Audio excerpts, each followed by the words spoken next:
মূর্তিও দুই প্রকার, একটা হলো পাথরের মূর্তি, আর একটা হলো হৃদয়ের মধ্যে লোভ, হিংসা, কামনা, বাসনা, অহংকারের মূর্তি।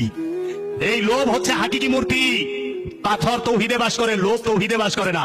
পাথর কাহারও ক্ষতি করতে পারে না, কিন্তু লোভ অনেকের ক্ষতি করে।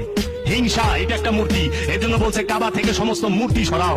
হৃদয়টা হচ্ছে হাকিকি কাবা, প্রতিটা মানুষের অন্তর হচ্ছে আসল কাবা, মূল কাবা। এই মূল কাবার মধ্যে লোভ আছে, হিংসা আছে, অহংকার আছে, গীবত আছে, চুগলখড়ি আছে, আছে না? কাম, ক্রোধ, লোভ, হিংসা, মত মাৎসর্য, সররিপু দেয়া হৃদয় বোঝাই না? এই হৃদয়ের যত মূর্তি আছে সেই মূর্তিগুলাকে একটা একটা করে ভাঙতে হয়েছে আল্লাহর রাসূল, আল্লাহ রাব্বুল আলামিন। এখন হৃদয়ের মূর্তি না ভাঙ্গা পাথরের মূর্তি আতুর বাতাল দা বাইরে ভাঙবা হয়েছে। অগভাঙ্গা কি বল, সবার মূর্তি তো ভাঙছেন বাংলাদেশে, লোক গেছে। বাংলাদেশে কয়টা মূর্তি আছে? বাংলাদেশে তো একদম ক্লিয়ার থাকার কথা। আমি এই লোকের বাক্স খালি কইছি ভাই আমার খুব দ্রুত যাইতে হইব, এন থেকে 900 টাকা ভাড়া লাগবে। বুঝে না? রোজার দিন 500 টাকার কাপড় ব্যবসার নাম দিয়া 2,500 টাকা ব্যবসা আছি। আমি তো ব্যবসা করি, এটা ব্যবসা না জুলুম? এটা তো জুলুম ব্যবসার নামে।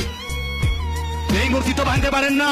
পাথরের মূর্তি সবাই ভাঙতে পারে, কিন্তু হৃদয়ের মূর্তি, লোভ নামক মূর্তি, অহংকারের মূর্তি, হিংসার মূর্তি, কামের মূর্তি, ক্রোধের মূর্তি, এই মূর্তি সবাই ভাঙতে পারে না।